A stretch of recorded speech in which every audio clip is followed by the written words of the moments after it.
ପୁରୁଷ ତୁମ ବିନା ଆଜି ଅଟକି ରହିଛି ପ୍ରଗତିର ନନ୍ଦୀ ଘୋଷ।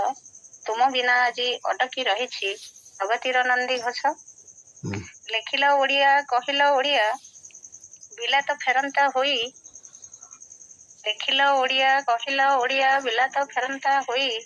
ଉଦ୍ଧାରିଲ ଭାଷା ବିଚ୍ଛିନ୍ନ ଓଡ଼ିଶା ସ୍ୱତନ୍ତ୍ର ଉତ୍କଳ ଦେଇ। ସ୍ୱତନ୍ତ୍ର ଉତ୍କଳ ଦେଇ ହୁଅନ୍ତା ଅଦ୍ଭୁତ ହୁଅନ୍ତ ଉଦ୍ଭବ ପୁଣି ଏଇ ଉତ୍କଳରେ। ହୁଅନ୍ତା ଅଦ୍ଭୁତ ହୁଅନ୍ତ ଉଦ୍ଭବ ପୁଣି ଏଇ ଉତ୍କଳରେ। ନୟନେ ଦେଖନ୍ତୁ ଓଡ଼ିଆ ନୟନେ ଦେଖନ୍ତ ଓଡ଼ିଆ ମନରୁ ଓଡ଼ିଆତ୍ୱ ଆଜି ମରେ। ନୟନେ ଦେଖନ୍ତ ଓଡ଼ିଆ ମନରୁ ଓଡ଼ିଆତ୍ୱ ଆଜି ମରେ।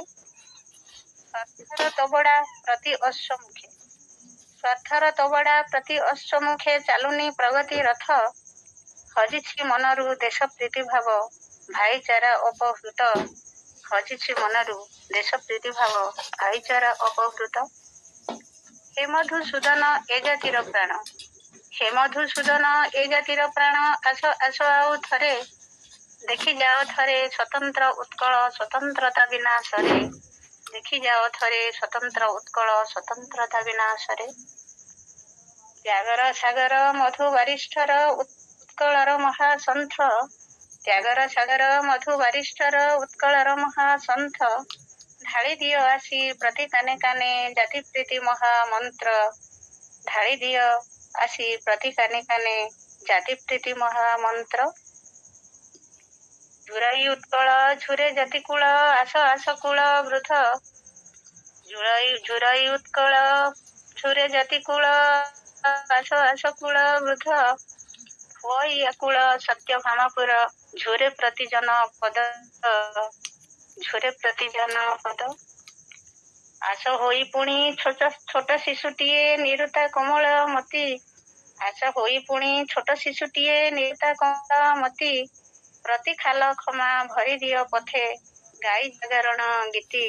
ପ୍ରତି ଖାଲ କ୍ଷମା ଭରି ଦିଅ ପଥେ ଜାଗରଣ ଗୀତି।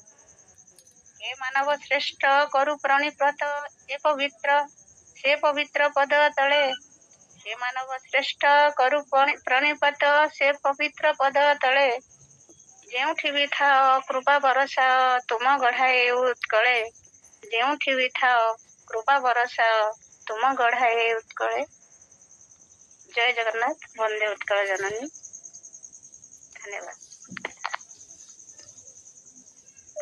ପ୍ରଥମ ଓଡ଼ିଆ ଯିଏକି ପ୍ରଥମ ବିଲାତ ଫେରନ୍ତା ଓଡ଼ିଆ ପ୍ରଥମ ଓଡ଼ିଆ ବାରିଷ୍ଟର ପ୍ରଥମ ଓଡ଼ିଆ ବ୍ୟବସ୍ଥାପକ ପ୍ରଥମ ଓଡ଼ିଆ ହେଲେ ପାଠ ପଢୁଆ ପ୍ରଥମ ଓଡ଼ିଆ ଟାଣୁଆ ନେତା ସେହି ସେବା ତ୍ୟାଗ ବଳିଦାନର ମୂର୍ତ୍ତିମନ୍ତ ପ୍ରତୀକ ଓଡ଼ିଆ ଜାତିର ସ୍ୱାଭିମାନ ଜାତି ପ୍ରାଣ କୁଳବୁଦ୍ଧ ଉତ୍କଳ ଗୌରବ ମଧୁସୂଦନ ଦାସ ଯିଏକି ମଧୁବାବୁ ନାମରେ ଆମେ ଯାହାକୁ ଜାଣିଥାଉ ଯିଏକି ଜଣେ ଅପ୍ରତିଦ୍ୱନ୍ଦୀ ନେତା। ସେଇଥିପାଇଁ ତ ଆମର ଠଗ ରହିଛି ଯେ ପାଠ ପଢିବି କାଳିଆ ଘୋଡାରେ ଚଢିବି ମଧୁବାବୁ ସାଙ୍ଗେ ଲଢିବି। ସେଇ ମଧୁବାବୁ ଯିଏକି ଉତ୍କଳର ଆଦର୍ଶ ଥିଲେ ଏବଂ ଉତ୍କଳର ପ୍ରାଣ ଥିଲେ। ସେହି ମଧୁବାବୁଙ୍କ ପବିତ୍ର ଜନ୍ମ ଜୟନ୍ତୀରେ ଆପଣଙ୍କର ଆଜି ଏହି ଉପସ୍ଥାପନା ତାଙ୍କର ଉଦ୍ଦେଶ୍ୟରେ ମଧୁବାବୁ କହୁଥିଲେ ଯେ ଜାତି ନନ୍ଦିଘୋଷ ଚାଲିବ କି ଭାଇ ସାର୍ଥକୁ ସାରଥି କଲେ ଟାଣେକିରି ଗାଡ଼ି ଦାନାର ଟୁକୁଡ଼ା ଘୋଡ଼ା ମୁହେଁ ବନ୍ଧା ଥିଲେ ଘୋଡ଼ା ମୁହେଁ ବନ୍ଧା ଥିଲେ। କିନ୍ତୁ ସ୍ୱାର୍ଥକୁ ତ୍ୟାଗ କରିବା ପାଇଁ ମଧୁବାବୁ ସଦାବେଳେ ଆହ୍ୱାନ କରୁଥିଲେ ଏବଂ ଜାତି ପ୍ରତି ଆକୃଷ୍ଟ ହୁଅ ଜାତି ପ୍ରତି ଆଗ୍ରହ ରଖ ବୋଲି ସମସ୍ତଙ୍କୁ ଆହ୍ୱାନ କରୁଥିଲେ। ଏବଂ ଜାତି ନନ୍ଦିଘୋଷ ପ୍ରଗତି କରିପାରିବ ନାହିଁ ଯଦି ସ୍ୱାର୍ଥକୁ ଆମେ ତାମାନେ ନିଜର କରିବା ସ୍ୱାର୍ଥକୁ ଯଦି ଆମେ ସଦାବେଳେ ଆବରି ରଖିବା ତାହେଲେ ଆମର ଜାତି ନନ୍ଦିଘୋଷ ଆଗକୁ ଚାଲିପାରିବ ନାହିଁ।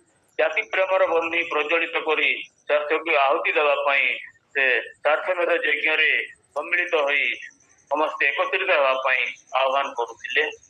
ତେଣୁ ସେହି ମହାନ ପୁରୁଷ ଯୋଗଜନ୍ମା ମଧୁବାବୁ ତାଙ୍କର ଯେଉଁ ଆହ୍ୱାନ ରଖିଛନ୍ତି, ପ୍ରେରଣା ରଖିଛନ୍ତି ବା ଯେଉଁ ଆହ୍ୱାନ ଆମ ପ୍ରତି ରଖିଛନ୍ତି ତାହା ଆମେ ନିଶ୍ଚିତ ଭାବରେ ତାଙ୍କର ସେ ପ୍ରେରଣାକୁ ଅନୁସରଣ କରିବା କଥା।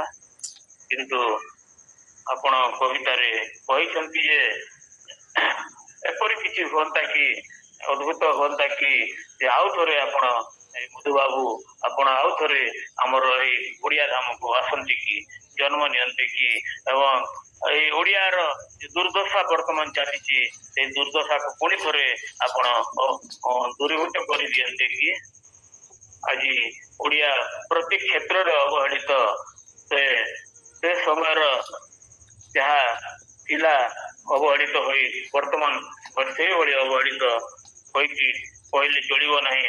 ଯଦି ବି ସ୍ୱାଧୀନତା ଅଛି ସ୍ୱାଧୀନତାର ଉପଲବ୍ଧି ହେଇପାରୁନାହିଁ ତେଣୁ ଆମେ ଆପଣଙ୍କୁ ଝୁରି ହେଉଛୁ। ହେ ମାନବ ଶ୍ରେଷ୍ଠ ଆପଣଙ୍କ ପାଦ ତଳେ କୋଟି କୋଟି ପ୍ରଣାମ ଜଣାଉଛୁ। ପୁଣି ଥରେ ଆପଣ ଏଇ ଧରାଧାମକୁ ଓହ୍ଲାଇ ଆସନ୍ତୁ ଏବଂ ଏଇ ଓଡ଼ିଶା ମାଟିକୁ ଓହ୍ଲାଇ ଆସନ୍ତୁ ଏବଂ ଓଡ଼ିଶାର ଉନ୍ନତି ପାଇଁ ଓଡ଼ିଶାର ଆମ ଓଡ଼ିଆ ମାନଙ୍କ ପାଇଁ ଆପଣ ଜନ୍ମ ନେଇ ଏଇ ଓଡ଼ିଶାର ଗୌରବକୁ ବୃଦ୍ଧି କରନ୍ତୁ। ବହୁତ ସୁନ୍ଦର ଆପଣଙ୍କର ଏଇ ଉପସ୍ଥାପନା କବିତାଟି ବାସ୍ତବରେ ଜାତି ପ୍ରେମ ଉଦ୍ବୁଦ୍ଧ କରିଦେଉଛି। ଆପଣଙ୍କୁ ଆଶା ତରଫରୁ ଅଶେଷ ଅଶେଷ ଧନ୍ୟବାଦ ଜଣାଉଛି।